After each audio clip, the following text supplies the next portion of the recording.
Religion Outlook। Satnam Shri Waheguru ji. Comment section ਦੇ ਵਿੱਚ Waheguru type ਕਰਕੇ ਫਤਿਹ ਕਬੂਲ ਕਰੋ ਜੀ। ਵਾਹਿਗੁਰੂ ਜੀ ਕਾ ਖਾਲਸਾ, ਵਾਹਿਗੁਰੂ ਜੀ ਕੀ ਫਤਿਹ। ਗੁਰੂ ਸਾਹਿਬ ਦੀਆਂ ਚੋਣਵੀਆਂ ਸਿੱਖਿਆਵਾਂ ਨੂੰ ਸਮਝਾਉਣ ਦੇ ਲਈ ਅਸੀਂ ਆਪਣੇ ਚੈਨਲ 'ਤੇ ਮੌਜੂਦ ਗੁਰੂ ਗਿਆਨ ਪਲੇਲਿਸਟ ਦੇ ਵਿੱਚ ਕਈ ਸਾਰੀਆਂ ਵੀਡੀਓਜ਼ ਪਾਈਆਂ ਹੋਈਆਂ ਹਨ। ਤੁਹਾਡੇ ਕਈ ਸਾਰੇ ਸਵਾਲਾਂ ਦੇ ਜਵਾਬ ਇਹਨਾਂ ਵੀਡੀਓਜ਼ ਵਿੱਚੋਂ ਮਿਲ ਜਾਣਗੇ। ਸੋ ਆਪਣੇ ਸਵਾਲਾਂ ਦੀ ਨਿਵਰਤੀ ਦੇ ਲਈ ਤੁਸੀਂ ਇਹਨਾਂ ਵੀਡੀਓਜ਼ ਨੂੰ ਵੇਖ ਸਕਦੇ ਹੋ। ਗੌੜੀ ਮਹਿਲਾ ਪੰਜਵਾਂ ਮਾਂਝ। ਦੁਖ ਭੰਜਨ ਤੇਰਾ ਨਾਮ ਜੀ, ਦੁਖ ਭੰਜਨ ਤੇਰਾ ਨਾਮ। ਆਠ ਪਹਿਰ ਆਰਾਧੀਐ, ਪੂਰਨ ਸਤਿਗੁਰ ਗਿਆਨ ਰਹਾਓ। ਹੇ ਪ੍ਰਮਾਤਮਾ, ਤੇਰਾ ਨਾਮ ਦੁੱਖ ਭੰਜਨ ਹੈ, ਦੁੱਖਾਂ ਦਾ ਨਾਸ ਕਰਨ ਵਾਲਾ ਹੈ। ਇੰਨੀ ਤਾਕਤ ਹੈ ਤੇਰੇ ਨਾਮ ਦੇ ਵਿੱਚ। ਪੂਰੇ ਸਤਿਗੁਰੂ ਦਾ ਇਹੀ ਉਪਦੇਸ਼ ਹੈ, ਇਹੀ ਗਿਆਨ ਹੈ, ਇਹੀ ਸੰਦੇਸ਼ ਹੈ ਕਿ ਸਾਨੂੰ ਉਸ ਪ੍ਰਮਾਤਮਾ ਦਾ ਨਾਮ ਅੱਠੇ ਪਹਿਰ ਸਿਮਰਨਾ ਚਾਹੀਦਾ ਹੈ। ਆਠ ਪਹਿਰ ਆਰਾਧੀਐ, ਪੂਰਨ ਸਤਿਗੁਰ ਗਿਆਨ। ਜਿਤ ਘਟ ਵਸੈ, ਪਾਰ ਬ੍ਰਹਮ ਸੋਈ ਸੁਹਾਵਾ ਥਾਓ।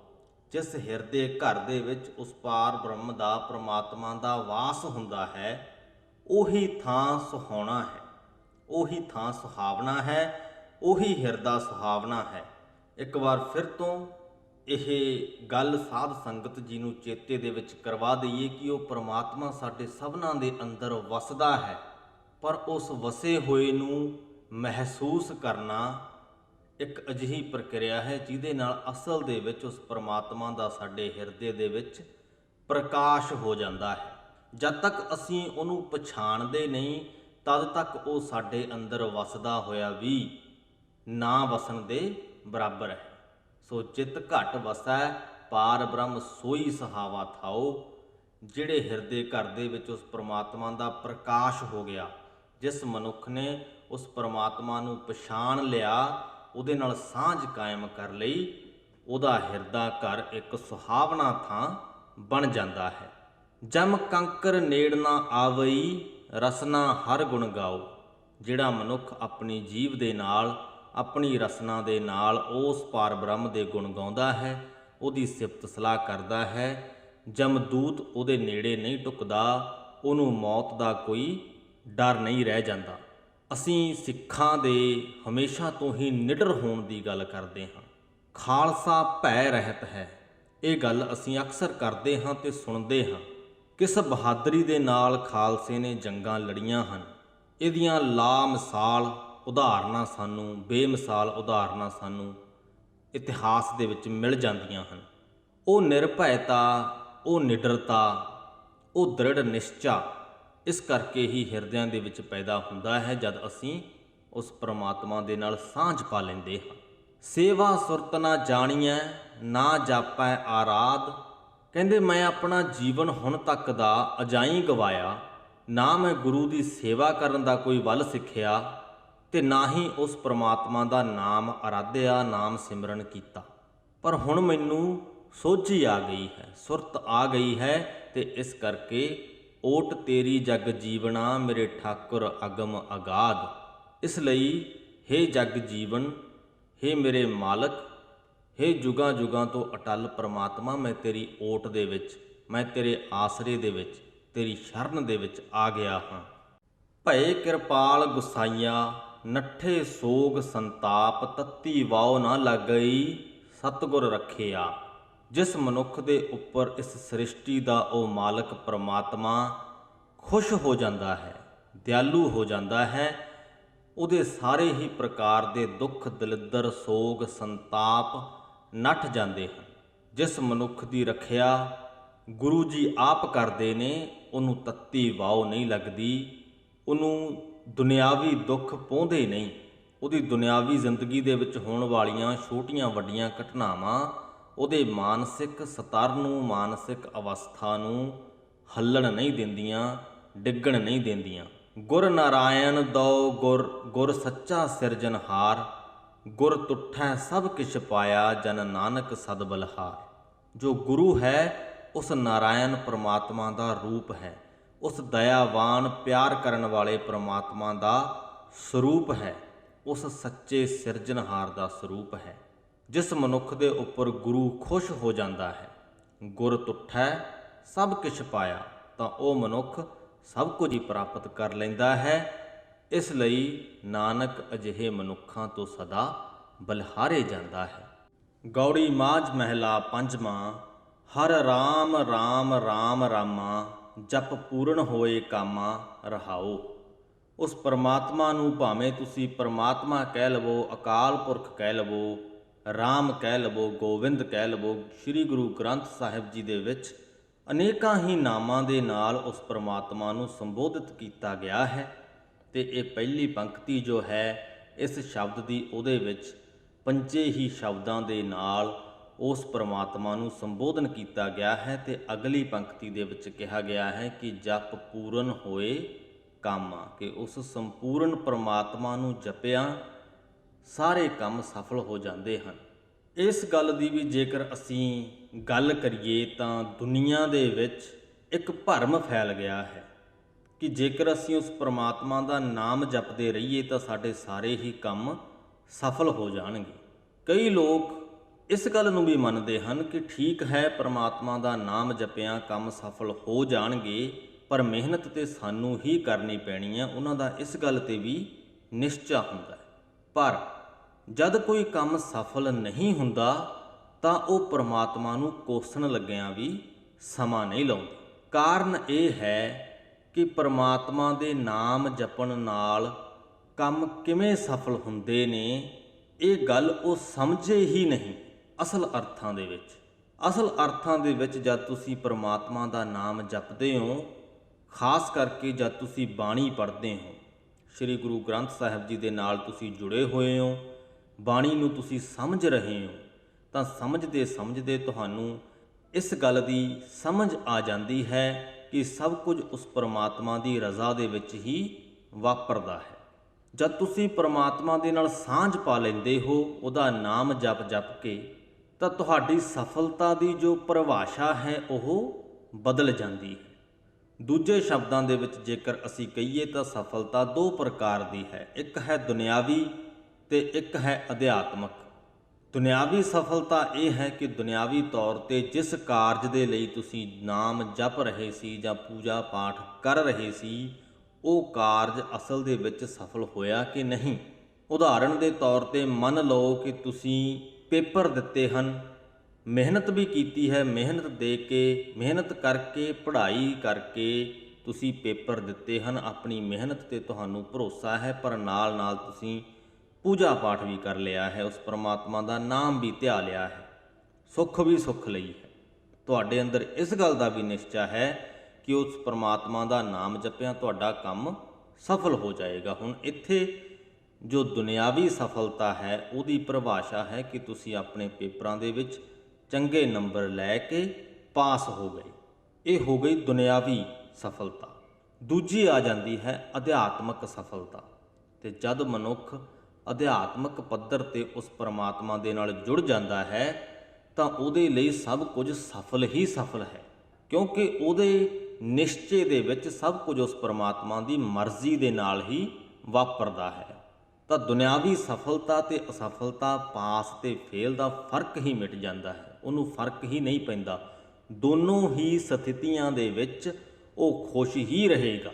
ਇਸੇ ਲਈ ਹੀ ਇਹ ਗੱਲ ਕਹੀ ਜਾਂਦੀ ਹੈ ਕਿ ਜਪ ਪੂਰਨ ਹੋਏ ਕਾਮਾ, ਕਿ ਉਸ ਪਰਮਾਤਮਾ ਦਾ ਨਾਮ ਜਪਿਆਂ ਸਾਰੇ ਕੰਮ ਪੂਰਨ ਹੋ ਜਾਂਦੇ ਨੇ, ਸੰਪੂਰਨ ਹੋ ਜਾਂਦੇ ਨੇ, ਸਫਲ ਹੋ ਜਾਂਦੇ ਨੇ, ਸਿਰੇ ਚੜ ਜਾਂਦੇ ਨੇ। ਕਿਸੇ ਵੀ ਕੰਮ ਦੇ ਸਫਲ ਹੋਣ ਤੇ ਅਸੀਂ ਖੁਸ਼ ਹੋਣਾ ਹੁੰਦਾ ਹੈ, ਤੇ ਜਦ ਤੁਸੀਂ ਪਰਮਾਤਮਾ ਦੇ ਨਾਲ ਇੱਕਮਿਕ ਹੋ ਜਾਂਦੇ ਹੋ ਤਾਂ ਤੁਸੀਂ ਖੁਸ਼ ਹੀ ਰਹਿੰਦੇ ਹੋ, ਕਿਉਂਕਿ ਤੁਹਾਡੇ ਲਈ ਸਭ ਕੁਝ ਉਹਦੀ ਰਜ਼ਾ ਦੇ ਵਿੱਚ ਵਾਪਰ ਰਿਹਾ ਹੁੰਦਾ ਹੈ। ਅੱਗੇ ਵਧਦੇ ਹਾਂ। ਰਾਮ ਗੋਬਿੰਦ ਜਪੇਂਦਿਆਂ ਹੋਆ ਮੁਖ ਪਵਿੱਤਰ, ਹਰ ਜਸ ਸੁਣੀਐ ਜਿਸ ਤੇ ਸੋਈ ਭਾਈ ਮਿੱਤਰ। ਕਿ ਜਦ ਅਸੀਂ ਉਸ ਰਾਮ ਦਾ, ਉਸ ਗੋਬਿੰਦ ਰੂਪ ਪਰਮਾਤਮਾ ਦਾ ਨਾਮ ਜਪਦੇ ਹਾਂ ਤਾਂ ਸਾਡਾ ਮੁਖ ਪਵਿੱਤਰ ਹੋ ਜਾਂਦਾ ਹੈ। ਜਿਹੜਾ ਕੋਈ ਸੱਜਣ, ਜਿਹੜਾ ਕੋਈ ਭਾਈ ਸਾਨੂੰ ਉਸ ਪਰਮਾਤਮਾ ਦਾ ਜਸ ਸੁਣਾਵੇ, ਉਸ ਪਰਮਾਤਮਾ ਦੀ ਸਿਫਤ ਸਲਾਹ ਸੁਣਾਵੇ, ਉਹੀ ਸਾਡੇ ਲਈ ਮਿੱਤਰ ਹੈ। ਸਭ ਪਦਾਰਥ ਸਭ ਫਲਾ ਸਰਬ ਗੁਣਾ ਜਿਸ ਮਾਹੀ। ਇਸ ਦੁਨੀਆ ਦੇ ਸਗਲ ਪਦਾਰਥ, ਸਾਰੇ ਹੀ ਫਲ ਅਤੇ ਸਾਰੇ ਹੀ ਗੁਣ ਜਿਸ ਪਰਮਾਤਮਾ ਦੇ ਹੱਥ ਵੱਸ ਹਨ। ਕਿਉ ਗੋਬਿੰਦ ਮਨੋ ਵਿਸਾਰੀਐ ਜਿਸ ਸਿਮਰਤ ਦੁਖ ਜਾਹੇ। ਕਹਿੰਦੇ ਤੁਸੀਂ ਫਿਰ ਉਸ ਗੋਬਿੰਦ ਪਰਮਾਤਮਾ ਨੂੰ ਆਪਣੇ ਮਨ ਤੋਂ ਕਿਉਂ ਵਿਸਾਰ ਦਿੰਦੇ ਹੋ, ਬਲਕਿ ਜਿਹਨੂੰ ਸਿਮਰਿਆ ਤਾਂ ਸਾਡੇ ਸਾਰੇ ਦੁੱਖ ਚਲੇ ਜਾਂਦੇ ਹਨ, ਦੁੱਖ ਦੂਰ ਹੋ ਜਾਂਦੇ ਹਨ। ਫਿਰ ਵੀ ਤੁਸੀਂ ਉਸ ਗੋਬਿੰਦ ਨੂੰ ਆਪਣੇ ਮਨੋਂ ਕਿਉਂ ਵਿਸਾਰ ਦਿੰਦੇ ਹੋ। ਕੁਐਸਚਨ ਰੂਪ ਦੇ ਵਿੱਚ, ਪ੍ਰਸ਼ਨ ਰੂਪ ਦੇ ਵਿੱਚ ਸਾਨੂੰ ਇਹ ਹਦਾਇਤ ਕੀਤੀ ਗਈ ਹੈ ਕਿ ਉਸ ਪਰਮਾਤਮਾ ਨੂੰ ਮਨੋਂ ਵਿਸਾਰਨਾ ਨਹੀਂ ਚਾਹੀਦਾ। ਉਹਦਾ ਨਾਮ ਸਿਮਰਿਆ ਤਾਂ ਦੁੱਖ ਨਾਸ ਹੁੰਦੇ ਨੇ। ਉਹ ਤੇ ਸਾਰੇ ਪਦਾਰਥਾਂ ਦਾ, ਸਾਰੇ ਫਲਾਂ ਦਾ, ਸਾਰੇ ਗੁਣਾਂ ਦਾ ਮਾਲਕ ਹੈ। ਉਹੀ ਸਾਨੂੰ ਇਹ ਸਭ ਕੁਝ ਬਖਸ਼ਣ ਵਾਲਾ ਹੈ, ਤਾਂ ਉਹਨੂੰ ਕਦੇ ਵੀ ਆਪਣੇ ਮਨ ਤੋਂ ਭੁਲਾਉਣਾ ਨਹੀਂ ਚਾਹੀਦਾ। ਜਿਸ ਲੜ ਲੱਗਿਆ ਜੀਵੀਐ ਭਵਜਲ ਪਈਐ ਪਾਰ। ਮਿਲ ਸਾਧੂ ਸੰਗ ਉਧਾਰ ਹੋਏ ਮੁਖ ਉਜਲ ਦਰਬਾਰ। ਪਿਛਲੀ ਪੰਕਤੀ ਦੇ ਵਿੱਚ ਅਸੀਂ ਗੱਲ ਕੀਤੀ ਸੀ ਕਿ ਉਸ ਗੋਬਿੰਦ ਪਰਮਾਤਮਾ ਨੂੰ ਕਦੇ ਮਨ ਤੋਂ ਭੁਲਾਉਣਾ ਨਹੀਂ ਚਾਹੀਦਾ, ਜਿਹਨੂੰ ਸਿਮਰਿਆਂ ਦੁੱਖ ਨਾਸ ਹੁੰਦੇ ਹਨ। ਇਹ ਪੰਕਤੀ ਉੱਥੋਂ ਹੀ ਅੱਗੇ ਵੱਧਦੀ ਹੈ ਕਿ ਜਿਸ ਲੜ ਲੱਗਿਆ ਜੀਵੀਆਂ, ਕਿ ਜਿਸ ਪਰਮਾਤਮਾ ਦੇ ਲੜ ਲੱਗਿਆਂ ਆਤਮਿਕ ਜੀਵਨ ਮਿਲਦਾ ਹੈ, ਸੰਸਾਰ ਸਮੁੰਦਰ ਨੂੰ ਪਾਰ ਕਰਨ ਦੀ ਹਿੰਮਤ ਮਿਲਦੀ ਹੈ, ਪਾਰ ਕਰਨ ਦੀ ਸੋਝੀ ਮਿਲਦੀ ਹੈ। ਸਾਧ ਸੰਗਤ ਦੇ ਵਿੱਚ ਮਿਲ ਕੇ ਜਿਸ ਦਾ ਨਾਮ ਸਿਮਰਿਆਂ ਵਿਕਾਰਾਂ ਤੋਂ ਬਚ ਸਕੀਦਾ ਹੈ, ਜਿਸ ਦਾ ਨਾਮ ਸਿਮਰਿਆਂ ਉਹਦੇ ਦਰਬਾਰ ਦੇ ਵਿੱਚ ਮੁਖ ਉਜਵਲ ਰਹਿੰਦੇ ਹਨ, ਸੁਰਖਰੂ ਰਹਿੰਦੇ ਹਨ। ਜੀਵਨ ਰੂਪ ਗੋਪਾਲ ਜਸ ਸੰਤ ਜਨਾਂ ਕੀ ਰਾਸ। ਉਸ ਗੋਪਾਲ ਰੂਪ ਪਰਮਾਤਮਾ ਦੀ ਸਿਫਤ ਸਲਾਹ ਦੀ ਜੋ ਬਾਣੀ ਹੈ ਉਹ ਜੀਵਨ ਰੂਪ ਹੈ, ਆਤਮਿਕ ਜੀਵਨ ਦੇਣ ਵਾਲੀ ਹੈ। ਤੇ ਉਸ ਪਰਮਾਤਮਾ ਦੇ ਸੇਵਕਾਂ ਦੇ ਲਈ ਉਸ ਪਰਮਾਤਮਾ ਦੀ ਸਿਫਤ ਸਲਾਹ ਦੀ ਇਹ ਬਾਣੀ ਹੀ ਰਾਸ ਪੂੰਜੀ ਹੈ, ਸਰਮਾਇਆ ਹੈ। ਨਾਨਕ ਉਬਰੇ ਨਾਮ ਜਪ ਦਰ ਸੱਚਾ ਸਾਬਾਸ। ਹੇ ਨਾਨਕ, ਉਸ ਪਰਮਾਤਮਾ ਦਾ ਨਾਮ ਜਪ ਕੇ ਉੱਭਰ ਸਕੀਦਾ ਹੈ, ਵਿਕਾਰਾਂ ਤੋਂ ਬਚ ਸਕੀਦਾ ਹੈ ਤੇ ਉਸ ਪਰਮਾਤਮਾ ਦੀ ਦਰਗਾਹ ਤੇ ਸ਼ਾਬਾਸ਼ ਹਾਸਲ ਹੁੰਦੀ ਹੈ। ਗੌੜੀ ਮਾਝ ਮਹਿਲਾ ਪੰਜਵਾਂ। ਮੀਠੇ ਹਰ ਗੁਣ ਗਾਓ ਜਿੰਦ ਤੂੰ ਮੀਠੇ ਹਰ ਗੁਣ ਗਾਓ। ਸੱਚੇ ਸੇਤੀ ਰਤਿਆ ਮਿਲਿਆ ਨਥਾਵੇ ਥਾਓ ਰਹਾਓ। ਕਿ ਹੇ ਮੇਰੀ ਜਿੰਦੇ, ਤੂੰ ਉਸ ਪਰਮਾਤਮਾ ਦੇ ਉਹ ਗੁਣ ਗਾ ਜਿਹੜੇ ਉਹਨੂੰ ਮਿੱਠੇ ਲੱਗਦੇ ਹਨ, ਪਿਆਰੇ ਲੱਗਦੇ ਹਨ। ਉਹਦੇ ਗੁਣ ਗਾਈ ਚੱਲਿਆ ਕਰ, ਉਹਦੀ ਸਿਫਤ ਸਲਾਹ ਕਰਦੀ ਰਿਹਾ ਕਰ। ਉਸ ਪਰਮਾਤਮਾ ਦੇ ਨਾਮ ਰੰਗ ਦੇ ਵਿੱਚ ਰੰਗਿਆਂ ਨਥਾਵਿਆਂ ਨੂੰ ਵੀ ਥਾਂ ਮਿਲ ਜਾਂਦੀ ਹੈ। ਸੱਚੇ ਸੇਤੀ ਰਤਿਆ ਮਿਲਿਆ ਨਥਾਵੇ ਥਾਓ। ਜਿਸ ਦਾ ਦਿਲ ਕਿਤੇ ਠਹਿਰਦਾ ਨਹੀਂ ਸੀ, ਹੁਣ ਇੱਥੇ ਨਥਾਵਿਆਂ ਨੂੰ ਥਾਂ ਮਿਲਣ ਦਾ ਜੋ ਅਰਥ ਹੈ ਇਹ ਸਮਝਣ ਦੀ ਕੋਸ਼ਿਸ਼ ਕਰਦੇ ਹਾਂ। ਕਈ ਵਾਰ ਮਨੁੱਖ ਦਾ ਦਿਲ ਟਿਕਦਾ ਨਹੀਂ ਜਾਂ ਮਨ ਟਿਕਦਾ ਨਹੀਂ, ਬੜਾ ਚੰਚਲ ਰਹਿੰਦਾ ਹੈ, ਬੜਾ ਭਟਕਣਾ ਦੇ ਵਿੱਚ ਰਹਿੰਦਾ ਹੈ, ਛੋਟੀ ਛੋਟੀ ਗੱਲ ਤੇ ਵਿਚਲਿਤ ਹੋ ਜਾਂਦਾ ਹੈ। ਤਾਂ ਉੱਥੇ ਅਕਸਰ ਹੀ ਇਹ ਕਿਹਾ ਵੀ ਜਾਂਦਾ ਹੈ, ਆਪਣੀ ਪੰਜਾਬੀ ਭਾਸ਼ਾ ਦੇ ਵਿੱਚ ਆਮ ਤੌਰ ਤੇ ਇਹ ਗੱਲ ਬਕਾਇਦਾ ਕਹੀ ਜਾਂਦੀ ਹੈ ਕਿ ਇਹਨੂੰ ਤਾਂ ਕਿਤੇ ਟੇਕ ਹੀ ਨਹੀਂ। ਤਾਂ ਉਹਦਾ ਮਤਲਬ ਇਹੀ ਹੁੰਦਾ ਹੈ ਕਿ ਕਿਤੇ ਥਾਂ ਹੀ ਨਹੀਂ ਤਾਂ ਨਥਾਵਾਂ ਹੈ। ਇੱਥੇ ਸਰੀਰਕ ਤੌਰ ਤੇ ਨਥਾਵੇਂ ਦੀ ਗੱਲ ਨਹੀਂ ਹੋ ਰਹੀ, ਮਾਨਸਿਕ ਤੌਰ ਤੇ ਨਥਾਵੇਂ ਦੀ ਗੱਲ ਹੋ ਰਹੀ ਹੈ ਕਿ ਜਦ ਤੁਹਾਡੇ ਮਨ ਨੂੰ ਕਿਤੇ ਟੇਕ ਨਾ ਹੋਵੇ ਤੇ ਥਾਂ ਮਿਲ ਜਾਣੀ, ਭਾਵ ਕਿ ਮਨ ਨੂੰ ਟੇਕ ਆ ਜਾਣੀ, ਸਥਿਰਤਾ ਆ ਜਾਣੀ। ਪਰਮਾਤਮਾ ਦੇ ਨਾਮ ਰੰਗ ਦੇ ਵਿੱਚ ਰੰਗਿਆਂ ਉਹ ਟੇਕ ਸਾਨੂੰ ਆ ਜਾਂਦੀ ਹੈ, ਢੋਈ ਮਿਲ ਜਾਂਦੀ ਹੈ। ਹੋਰ ਸਾਧ ਸਭ ਫਿੱਕਿਆ ਤਨ ਮਨ ਫਿੱਕਾ ਹੋਏ। ਜੇ ਅਸੀਂ ਪਰਮਾਤਮਾ ਦੇ ਨਾਮ ਰਸ ਦੇ ਨਾਲ ਦੁਨਿਆਵੀ ਪਦਾਰਥਾਂ ਦੀ ਤੁਲਨਾ ਕਰੀਏ ਤਾਂ ਦੁਨਿਆਵੀ ਪਦਾਰਥ ਪਰਮਾਤਮਾ ਦੇ ਨਾਮ ਰਸ ਦੇ ਮੁਕਾਬਲੇ ਬੜੇ ਫਿੱਕੇ ਹਨ। ਤੇ ਇਹਨਾਂ ਦਾ ਸੇਵਨ ਕਰਦਿਆਂ ਜਦ ਅਸੀਂ ਇਹਨਾਂ ਦੇ ਹੀ ਮੋਹ ਦੇ ਵਿੱਚ ਪਏ ਰਹਿੰਦੇ ਹਾਂ ਤਾਂ ਸਾਡਾ ਮਨ ਤੇ ਤਨ ਵੀ ਫਿੱਕਾ ਹੋ ਜਾਂਦਾ ਹੈ। ਬਿਨ ਪਰਮੇਸ਼ਰ ਜੋ ਕਰੇ ਫਿਟ ਸੋ ਜੀਵਨ ਸੋਏ। ਪਰਮਾਤਮਾ ਦੇ ਨਾਮ ਜਪਣ ਤੋਂ ਬਿਨਾਂ ਹੋਰ ਜੋ ਵੀ ਅਸੀਂ ਕੁਝ ਕਰਦੇ ਹਾਂ ਉਹਦੇ ਨਾਲ ਸਾਡਾ ਜੀਵਨ ਫਿਟਕਾਰਯੋਗ ਹੋ ਜਾਂਦਾ ਹੈ।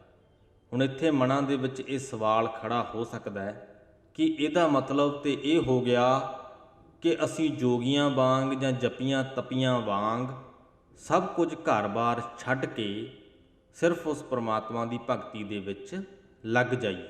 ਤਾਂ ਤੁਹਾਡੀ ਦੁਵਿਧਾ ਨੂੰ ਇੱਥੇ ਨਿਵਰਤ ਕਰ ਦੇਣਾ ਚਾਹੁੰਦੇ ਹਾਂ। ਸਿੱਖੀ ਦੇ ਵਿੱਚ ਇਹ ਫਲਸਫਾ ਕੰਮ ਨਹੀਂ ਕਰਦਾ ਕਿ ਸਭ ਕੁਝ ਛੱਡ ਕੇ ਦੁਨੀਆ ਦਾ ਤਿਆਗ ਕਰਕੇ ਅਸੀਂ ਪਰਮਾਤਮਾ ਦੇ ਨਾਲ ਜੁੜ ਜਾਈਏ। ਇਹ ਸਭ ਪ੍ਰਕਿਰਿਆਵਾਂ ਤਾਂ ਗੁਰੂ ਸਾਹਿਬ ਦੇ ਪ੍ਰਕਾਸ਼ ਤੋਂ ਪਹਿਲਾਂ ਹੀ ਬੜੀਆਂ ਪ੍ਰਚਲਿਤ ਸਨ। ਤਾਂ ਗੁਰੂ ਸਾਹਿਬ ਨੇ ਜੇ ਇੱਕ ਵੱਖਰਾ ਰਾਹ, ਇੱਕ ਵੱਖਰੀ ਲਹਿਰ ਤੋਰੀ ਸੀ, ਤਾਂ ਸਭ ਤੋਂ ਵੱਡਾ ਫਰਕ, ਸਭ ਤੋਂ ਵੱਡੇ ਫਰਕਾਂ ਦੇ ਵਿੱਚੋਂ ਇੱਕ ਫਰਕ ਇਹ ਸੀ ਕਿ ਅਸੀਂ ਦੁਨਿਆਵੀ ਜ਼ਿੰਦਗੀ ਦੇ ਵਿੱਚ ਵਿਚਰਦੇ ਹੋਏ ਵੀ ਉਸ ਪਰਮਾਤਮਾ ਦੇ ਨਾਲ ਸਾਂਝ ਕਾਇਮ ਕਰਨੀ ਹੈ। ਇਹ ਸ੍ਰੀ ਗੁਰੂ ਨਾਨਕ ਦੇਵ ਜੀ ਦਾ ਫਲਸਫਾ ਸੀ।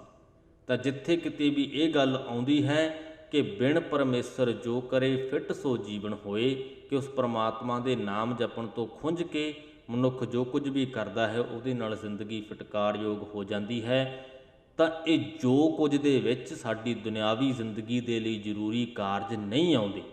ਇਸ ਜੋ ਕੁਝ ਦੇ ਵਿੱਚ ਸਾਡੀ ਨੌਕਰੀ ਨਹੀਂ ਆਉਂਦੀ, ਸਾਡੀ ਕਿਰਤ ਨਹੀਂ ਆਉਂਦੀ, ਆਪਣੇ ਪਰਿਵਾਰ ਦਾ ਢਿੱਡ ਪਾਲਣ ਦੇ ਲਈ, ਪੇਟ ਪਾਲਣ ਦੇ ਲਈ ਅਸੀਂ ਜੋ ਕੁਝ ਕਰਦੇ ਹਾਂ ਉਹ ਇਸ ਜੋ ਕੁਝ ਦੇ ਵਿੱਚ ਨਹੀਂ ਆਉਂਦਾ। ਜੇਕਰ ਅਸੀਂ ਘਰ ਦੇ ਕੰਮਕਾਰ ਵੀ ਕਰਦੇ ਹਾਂ, ਇਹ ਉਸ ਜੋ ਕੁਝ ਦੇ ਵਿੱਚ ਨਹੀਂ ਆਉਂਦੇ। ਇਸ ਜੋ ਕੁਝ ਦੇ ਵਿੱਚ ਧਾਰਮਿਕ ਕਰਮ ਕਾਂਡ ਆਉਂਦੇ ਨੇ। ਤੁਸੀਂ ਜੇ ਇਤਿਹਾਸ ਪੜ੍ਹਿਆ ਹੈ ਤਾਂ ਵੀ ਇਸ ਗੱਲ ਤੋਂ ਜਾਣੂ ਹੋਵੋਗੇ। ਜੇਕਰ ਨਹੀਂ ਪੜ੍ਹਿਆ ਤਾਂ ਆਪਣੇ ਆਲੇ ਦੁਆਲੇ ਅਸੀਂ ਝਾਤ ਮਾਰ ਲਈਏ ਤਾਂ ਸਾਨੂੰ ਸਭ ਪਤਾ ਲੱਗ ਜਾਂਦਾ ਹੈ ਕਿ ਉਸ ਪਰਮਾਤਮਾ ਨੂੰ ਖੁਸ਼ ਕਰਨ ਦੇ ਲਈ ਦੁਨੀਆ ਕੀ ਕਰਮਕਾਂਡ ਕਰਦੀ ਹੈ। ਕੋਈ ਜਗ ਕਰ ਰਿਹਾ ਹੈ, ਕੋਈ ਭੰਡਾਰੇ ਕਰ ਰਿਹਾ ਹੈ, ਕੋਈ ਪੂਜਾ ਕਰ ਰਿਹਾ ਹੈ, ਕੋਈ ਦਾਨ ਕਰ ਰਿਹਾ ਹੈ। ਸਭਨਾਂ ਦੇ ਪਿੱਛੇ ਇੱਕ ਮਨਸ਼ਾ ਹੈ ਕਿ ਉਸ ਪਰਮਾਤਮਾ ਨੂੰ ਖੁਸ਼ ਕੀਤਾ ਜਾਏ। ਅੱਜ ਵੀ ਭਾਰਤ ਦੇ ਕੁਝ ਰਾਜਾਂ ਦੇ ਵਿੱਚ ਬਲੀ ਤੱਕ ਵੀ ਦਿੱਤੀ ਜਾਂਦੀ ਹੈ ਵੱਖ-ਵੱਖ ਚੀਜ਼ਾਂ ਦੀ। ਜਾਨਵਰਾਂ ਦੀ ਬਲੀ ਤੇ ਖੈਰ ਜ਼ਿਆਦਾਤਰ ਰਾਜਾਂ ਦੇ ਵਿੱਚ ਹੀ ਕਾਫੀ ਆਮ ਹੈ, ਖਾਸ ਕਰਕੇ ਮੁਸਲਿਮ ਧਰਮ ਦੇ ਵਿੱਚ। ਪਰ ਕਈ ਰਾਜ ਭਾਰਤ ਦੇ ਅਜਿਹੇ ਨੇ, ਜਾਂ ਕਈ ਰਾਜਾਂ ਦੇ ਕੁਝ ਇਲਾਕੇ ਅਜਿਹੇ ਨੇ ਜਿੱਥੇ ਹੁਣ ਤੱਕ ਬੱਚਿਆਂ ਤੱਕ ਦੀ ਵੀ ਬਲੀ ਦਿੱਤੀ ਜਾਂਦੀ ਹੈ। ਇਹ ਸਭ ਕੁਝ ਕਿਉਂ ਕੀਤਾ ਜਾਂਦਾ ਹੈ? ਤਾਂ ਕਿ ਉਸ ਪਰਮਾਤਮਾ ਨੂੰ ਖੁਸ਼ ਕੀਤਾ ਜਾ ਸਕੇ। ਇਹ ਸਭ ਕੁਝ ਗੁਰੂ ਸਾਹਿਬ ਦੇ ਪ੍ਰਕਾਸ਼ ਤੋਂ ਪਹਿਲਾਂ ਵੀ ਹੁੰਦਾ ਸੀ ਤੇ ਅੱਜ ਵੀ ਹੋ ਰਿਹਾ ਹੈ। ਪਰ ਗੁਰੂ ਸਾਹਿਬ ਨੇ ਇੱਕ ਵੱਖਰਾ ਰਾਹ, ਇੱਕ ਵੱਖਰੀ ਪਗਡੰਡੀ ਜੋ ਬਣਾਈ, ਜਿਹੜੇ ਮਨੁੱਖ ਉਹਦੇ ਤੇ ਤੁਰ ਪਏ ਉਹ ਇਹਨਾਂ ਗੱਲਾਂ ਤੋਂ ਬਚ ਗਏ। ਸਿੱਖ ਧਰਮ ਦੇ ਵਿੱਚ ਧਾਰਮਿਕ ਕਰਮ ਕਾਂਡਾਂ ਦੇ ਲਈ ਕੋਈ ਜਗ੍ਹਾ ਨਹੀਂ ਹੈ। ਮੈਂ ਇਸ ਗੱਲ ਤੋਂ ਮੁਨਕਰ ਨਹੀਂ ਹੋਊਂਗਾ ਕਿ ਅੱਜ ਸਿੱਖ ਧਰਮ ਦੇ ਵਿੱਚ ਕਈ ਪ੍ਰਕਾਰ ਦੇ ਕਰਮ ਕਾਂਡਾਂ ਨੇ ਆਪਣੀ ਜਗ੍ਹਾ ਬਣਾ ਲਈ ਹੈ। ਪਰ ਜੋ ਸੱਚੇ ਸਿੱਖ ਨੇ, ਉਸ ਗੁਰੂ ਦੇ, ਜੋ ਬਾਣੀ ਦੇ ਨਾਲ ਜੁੜਨ ਵਾਲੇ ਸਿੱਖ ਨੇ, ਉਹ ਇਹਨਾਂ ਕਰਮ ਕਾਂਡਾਂ ਤੋਂ ਬਹੁਤ ਦੂਰ ਨੇ। ਅਸੀਂ ਇਹ ਤੱਕ ਵੀ ਕਹਿ ਸਕਦੇ ਹਾਂ ਕਿ ਸ਼ਾਇਦ ਇੱਕ ਤੀਜੀ ਧਿਰ ਵੀ ਬਣ ਗਈ ਹੈ। ਜਿਸ ਤਰ੍ਹਾਂ ਕਿ ਉਸ ਵਕਤ ਦੇ ਪ੍ਰਚਲਿਤ ਮਜ਼ਹਬਾਂ ਤੋਂ ਵੱਖਰੀ ਇੱਕ ਲਹਿਰ ਗੁਰੂ ਜੀ ਨੇ ਚਲਾਈ ਸੀ ਸਿੱਖ ਧਰਮ ਦੀ, ਅੱਜ ਉਹਦੇ ਵਿੱਚੋਂ ਵੀ ਇੱਕ ਹੋਰ ਲਹਿਰ ਪਾਟ ਗਈ ਹੈ, ਇੱਕ ਹੋਰ ਪਗਡੰਡੀ ਪਾਟ ਗਈ ਹੈ। ਜਿਨ੍ਹਾਂ ਨੇ ਧਾਰਮਿਕ ਕਰਮ ਕਾਂਡਾਂ ਨੂੰ ਆਪਣੀ ਜ਼ਿੰਦਗੀ ਦੇ, ਆਪਣੇ ਧਰਮ ਦੇ ਵਿੱਚ ਜਗ੍ਹਾ ਦੇ ਦਿੱਤੀ ਹੈ, ਉਹ ਗੁਰੂ ਦੇ ਸੱਚੇ ਸਿੱਖ ਨਹੀਂ ਅਖਵਾ ਸਕਦੇ, ਕਿਉਂਕਿ ਉਹਨਾਂ ਦਾ ਜੋ ਸਿੱਖੀ ਦਾ ਫਲਸਫਾ ਹੈ ਉਹ ਗੰਧਲਾ ਹੋ ਗਿਆ ਹੈ। ਉਹ ਇਹੀ ਜੋ ਕੁਝ ਕਰ ਰਹੇ ਨੇ, ਬਿਨ ਪਰਮੇਸ਼ਰ ਜੋ ਕਰੇ, ਇਹੀ ਜੋ ਕੁਝ ਜੋ ਹੈ ਉਹ ਮਨੁੱਖ ਕਰ ਰਹੇ ਨੇ। ਪਰ ਜੋ ਅਸਲ ਫਲਸਫਾ ਹੈ ਉਹ ਗੁਰੂ ਜੀ ਦਾ ਇਹੀ ਹੈ ਕਿ ਪਰਮਾਤਮਾ ਦਾ ਨਾਮ ਸਿਮਰਨ ਕਰੋ। ਨਾਮ ਸਿਮਰਨ ਦੇ ਬਾਰੇ ਦੇ ਵਿੱਚ ਇੱਕ ਡਿਟੇਲਡ ਵੀਡੀਓ ਅਸੀਂ ਬਣਾਈ ਸੀ ਪਿੱਛੇ ਜਿਹੇ, ਉਹਦਾ ਲਿੰਕ ਤੁਸੀਂ ਉੱਪਰ ਵੇਖ ਸਕਦੇ ਹੋ, ਤੇ ਉਸ ਵੀਡੀਓ ਨੂੰ ਵੇਖਣ ਦੀ ਕਿਰਪਾਲਤਾ ਕਰਿਓ। ਤੁਹਾਨੂੰ ਇਸ ਨਾਮ ਸਿਮਰਨ ਦਾ ਜੋ ਕਨਸੈਪਟ ਹੈ ਥੋੜ੍ਹੀ ਹੋਰ ਡੂੰਘਾਈ ਦੇ ਵਿੱਚ ਸਮਝਣ ਦੇ ਵਿੱਚ ਆਸਾਨੀ ਹੋਏਗੀ। ਹੁਣ ਅੱਗੇ ਵੱਧਦੇ ਹਾਂ। ਅੰਚਲ ਗਹਿ ਕੈ ਸਾਧਕਾ ਤਰਨਾ ਇਹ ਸੰਸਾਰ, ਪਾਰ ਬ੍ਰਹਮ ਆਰਾਧੀਐ ਉਧਰੈ ਸਭ ਪਰਿਵਾਰ। ਉਸ ਪਰਮਾਤਮਾ ਦਾ ਪੱਲਾ ਫੜ ਕੇ, ਪਰਮਾਤਮਾ ਦੇ ਭਗਤਾਂ ਦਾ ਪੱਲਾ ਫੜ ਕੇ, ਗੁਰੂ ਦਾ ਪੱਲਾ ਫੜ ਕੇ ਇਸ ਸੰਸਾਰ ਸਮੁੰਦਰ ਨੂੰ ਤਰਿਆ ਜਾ ਸਕਦਾ ਹੈ। ਜਦ ਅਸੀਂ ਉਸ ਪਾਰ ਬ੍ਰਹਮ ਪਰਮਾਤਮਾ ਨੂੰ ਆਰਾਧਦੇ ਹਾਂ, ਉਹਨੂੰ ਚੇਤਿਆਂ ਦੇ ਵਿੱਚ ਰੱਖਦੇ ਹਾਂ, ਤਾਂ ਨਾ ਸਿਰਫ ਅਸੀਂ ਆਪਣੇ ਆਪ ਨੂੰ ਉਧਾਰ ਲੈਂਦੇ ਹਾਂ, ਬਲਕਿ ਆਪਣੇ ਪਰਿਵਾਰ ਦਾ ਵੀ ਨਿਤਾਰਾ ਕਰ ਲੈਂਦੇ ਹਾਂ, ਉਹਨਾਂ ਨੂੰ ਵੀ ਇਸ ਸੰਸਾਰ ਸਮੁੰਦਰ ਤੋਂ ਪਾਰ ਲੰਘਾ ਲੈਂਦੇ ਹਾਂ, ਉਹਨਾਂ ਨੂੰ ਵੀ ਵਿਕਾਰਾਂ ਤੋਂ ਬਚਾ ਲੈਂਦੇ ਹਾਂ। ਸਾਜਨ ਬੰਧ ਸੁਮਿੱਤਰ ਸੋ ਹਰ ਨਾਮ ਹਿਰਦੈ ਦੇ। ਗੁਰੂ ਜੀ ਕਹਿੰਦੇ ਕਿ ਜੋ ਮਨੁੱਖ ਤੁਹਾਡੇ ਹਿਰਦੇ ਦੇ ਵਿੱਚ ਉਸ ਪ੍ਰਮਾਤਮਾ ਦਾ ਨਾਮ ਪੱਕਿਆਂ ਕਰ ਦੇਵੇ, ਉਹੀ ਤੁਹਾਡਾ ਅਸਲੀ ਸੱਜਣ ਹੈ, ਉਹੀ ਭਾਈ ਹੈ, ਉਹੀ ਮਿੱਤਰ ਹੈ। ਔਗਣ ਸਭ ਮਿਟਾਏ ਕੈ ਪਰ ਉਪਕਾਰ ਕਰੇ।